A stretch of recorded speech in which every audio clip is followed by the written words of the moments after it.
എൻ്റെ ആദ്യ ചിത്രം അമർ അക്ബർ അന്തോണി എന്ന സിനിമയിലെ നായിക. പിന്നെ ഈശോയുടെ ആ സിനിമ നിർമ്മിക്കാൻ വേണ്ടിയിട്ട് അമർ അക്ബർ അന്തോണി ആദ്യമായിട്ട് നിർമ്മിച്ച നിർമ്മാതാക്കൾ ആലുവ ആന്റണി ചേട്ടൻ. പ്ലീസ് ആലുവ ആന്റണി ചേട്ടൻ തോന്നി.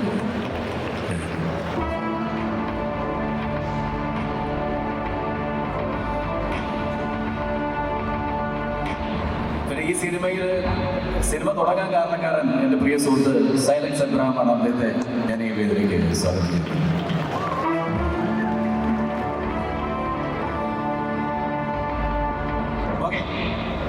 ഇനി നമ്മുടെ മംഗളകർമ്മത്തിലേക്ക് എടുക്കുന്നു. ആദ്യത്തെ ആ സോങ് ഇന്ന് ഇവിടെ റിലീസ് ചെയ്യുകയാണ്. ഈ സിനിമയിൽ 5 ഗാനങ്ങളാണുള്ളത്. അതിൽ ആദ്യത്തെ ഗാനം ഇന്ന് ഇവിടെ റിലീസ് ചെയ്യപ്പെടുന്നു. അതിനുശേഷം നമുക്ക് ഇവിടെ LED വാർഡ് കാണാവുന്നതാണ്. അതിൻ്റെ ഓഡിയോ ലോഞ്ച്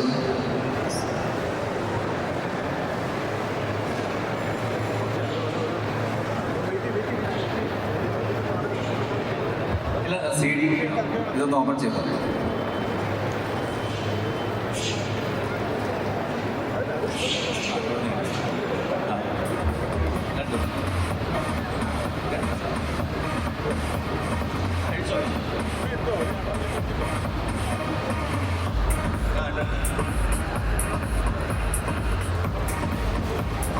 ദിലീപേട്ടനും അമതയും ചേർന്ന് പ്രേക്ഷകർക്ക് വേണ്ടി രസിപ്പിക്കുകയാണ്.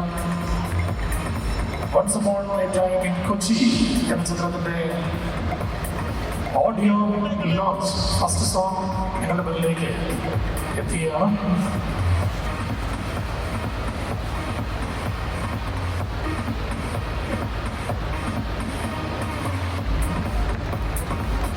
നിറഞ്ഞ കൈയടി കൊടുത്തുകൊണ്ട് കൊച്ചിയുടെ പേരിലുള്ള ഈ സിനിമ പുതിയ നായകൻ വരാൻ പോവുകയാണ്. Once upon a time Kochi. നമ്മുടെ കട്ടപ്പനയിലെ ഋതിക് റോഷൻ എന്ന സിനിമയിലൂടെ വിഷ്ണു നായകനായിട്ട് വന്നു. ഇപ്പോൾ പുതിയ നായകൻ മൂവിയിൽ വന്നിരിക്കുകയാണ്. ദിലീപ് ഒരു 2 വാക്ക് സംസാരിച്ചിട്ട് ബാക്കി നമുക്ക് ഇതിൻ്റെ ഓഡിയോ ലോഞ്ച്.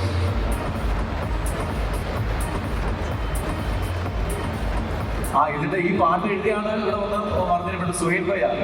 ഇവിടെ ലേറ്റായി വന്നോ?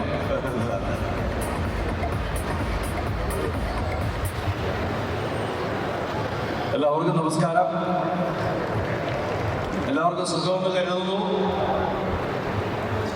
വലിയ സന്തോഷമുണ്ട് ഇങ്ങനെ ഒരു വേദിയിൽ നിൽക്കാൻ സാധിച്ചതിൽ. നമ്മളാരും ഞാനും നമിതയൊന്നും ഈ സിനിമയിലില്ല. പക്ഷേ നമ്മുടെ കുടുംബത്തിലെ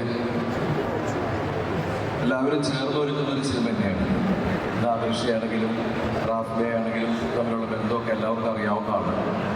ഞാൻ റാഫ്ബയുടെ ഒരുപാട് ഹിറ്റ് സിനിമകളിൽ എനിക്ക് അഭിനയിക്കാൻ അവസരമുണ്ടായി. അതുപോലെ തന്നെ ഒരുപാട് കാലത്തെ സൗഹൃദമുണ്ട് ഞാൻ നായകൻ തമ്മിൽ. പക്ഷേ ആദർശയുടെ സിനിമയിൽ യേശു വീടിൻ്റെ നാഥൻ എന്ന സിനിമയിലാണ് ഞാൻ അഭിനയിച്ചത്. ഇന്ന് റാഫിബയുടെ മകൻ ഞാൻ ചെറുപ്പം മുതൽ കാണുന്നതാണ്. ആള് വല്ലാണ്ട് വളർന്നു. അങ്ങനെ നായകനായിട്ട് മലയാള സിനിമയിലേക്ക് വന്നിരിക്കുകയാണ്. വലിയ സന്തോഷം. പിന്നെ നാദൃശ്യനെ സംബന്ധിച്ച് ഏത് സിനിമയും കാരണം മനസ്സിൽ സംവിധായകനാവുക എന്നുള്ള മോഹത്തോടു കൂടി തന്നെയാണ് ഞാനത് ഈ അടുത്ത കാലത്താണ് അറിഞ്ഞത്. ഈ സിനിമ സംവിധാനം ചെയ്യാൻ തുടങ്ങിയപ്പോൾ അത്രയും ശക്തമായിട്ടുള്ള ഒരു ഗംഭീര വരവ് ആദ്യം എന്നെ വെച്ച് പ്ലാൻ ചെയ്ത ആളാണ്. അപ്പം ഞാൻ സംവിധാനം പഠിച്ചിട്ട് വരാനൊക്കെ പറഞ്ഞിട്ട് അങ്ങനെ നാദൃശ എല്ലാവർക്കും അറിയാം. പൃഥ്വിനെ, ജയസൂര്യ, ഇന്ദ്രജിത്ത്, ആസിഫ് അലി എല്ലാവരും വെച്ചിട്ട് നമിത. അങ്ങനെ ഞാൻ കാര്യങ്ങൾ മനസ്സിലായി. ഇവൻ 2 കൽപ്പിച്ചിട്ടുള്ള വരവാണ്. അവരെനിക്ക് മനസ്സിലായി ഇവൻ എന്തായാലും ജയിച്ച് ഇറങ്ങുള്ളൂ എന്നുള്ളൊരു രീതി ഉള്ളതുകൊണ്ട് അപ്പം ഞാൻ നായകത്തോട് ഞാൻ ആ സിനിമ നിർമ്മിച്ചോട്ടെ എന്ന് ചോദിച്ചു. കാരണം എന്തായാലും ആ സിനിമ വിജയിപ്പിക്കുമെന്ന് എനിക്ക് ഉറപ്പുണ്ട്. അതുപോലെ തന്നെ എനിക്ക് അതിൻ്റെ നിർമ്മാണം എൻ്റെ ഒരു സുഹൃത്തായ ആൽവിനായിട്ടിന് കൊണ്ടുപോയി. പിന്നെ എല്ലാം നമ്മുടെ സുഹൃത്തുക്കൾ തന്നെ ആയതുകൊണ്ട് നമ്മളത് ക്ഷണിച്ചു. പക്ഷെ അത് കഴിഞ്ഞ് ഞങ്ങൾ വീണ്ടും ഒന്നിച്ചു. കട്ടപ്പനയിൽ ഋതിക് റോഷൻ ആ സിനിമ നിർമ്മിക്കാൻ അവസരമുണ്ടായി. അങ്ങനെ വിഷ്ണു വന്നു. ഇന്ന് ഈ സിനിമയുടെ നിർമ്മാതാവായിട്ട് എനിക്ക് തോന്നുന്നു മലയാള സിനിമയിലെ തന്നെ ഏറ്റവും പ്രായം കുറഞ്ഞ ഒരാളെയാണ് അവന് നിർമ്മാതാവായിട്ട് കിട്ടിയിരിക്കുന്നത്. അല്ല നിൽക്കുന്ന കേട്ടോ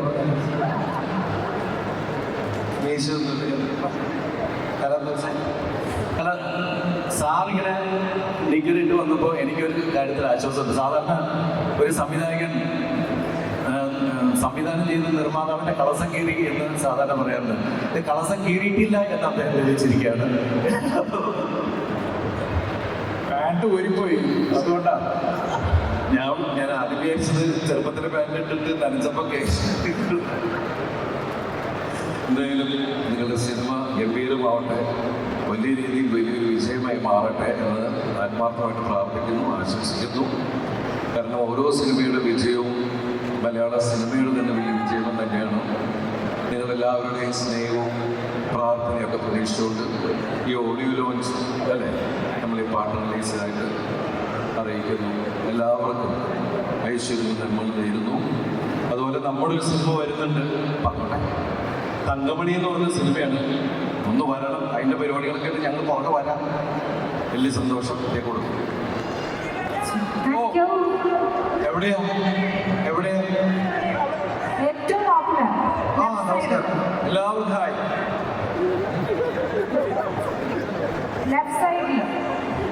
എല്ലാവർക്കും നമസ്കാരം. ഒരുപാട് സന്തോഷമുണ്ട് വൺസ് അപ്പോൺ എ ടൈമിൽ കൊച്ചിയിൽ പറഞ്ഞ സിനിമയുടെ ഓഡിയോ ലോഞ്ച് ഫംഗ്ഷന് വരാൻ സാധിച്ചത്. കുറച്ച് നാൾക്ക് മുന്നേ, കുറച്ച് മാസങ്ങൾക്ക് മുന്നേ പൂജ ഫംഗ്ഷൻ വന്നിട്ടുണ്ടായിരുന്നു. അന്ന് മുതൽ ഞങ്ങൾ എല്ലാവരും ഈഗറായിട്ട് വെയിറ്റ് ചെയ്തിരിക്കുന്നതാണ് ഈ സിനിമ കാണാനും ഇതിൻ്റെ പാട്ടുകൾ കാണാനും. കാരണം ഇവരെല്ലാവരും എനിക്ക് വളരെയധികം പ്രിയപ്പെട്ടവരാണ്. ഈ സിനിമയിലെ എല്ലാ ടെക്നീഷ്യൻസിനും, നാടർഷിക്കും റാഫിക്കും ഇവരെ എല്ലാ ടെക്നിക്കൽ ക്രൂ മെമ്പേഴ്സിനും എൻ്റെ ആശംസകൾ അറിയിക്കുന്നു. all your dreams come true. Devika, Malavika, ചേച്ചി എല്ലാവർക്കും എൻ്റെ ആശംസകൾ അറിയിക്കുന്നു. ഇതൊരു അടിപൊളി സിനിമയാവട്ടെ, ഹിറ്റാവട്ടെ എന്ന് ഞാൻ ആത്മാർത്ഥമായി പ്രാർത്ഥിക്കുന്നു. എല്ലാവരും ചെയ്തു പോയ സിനിമയാണ്.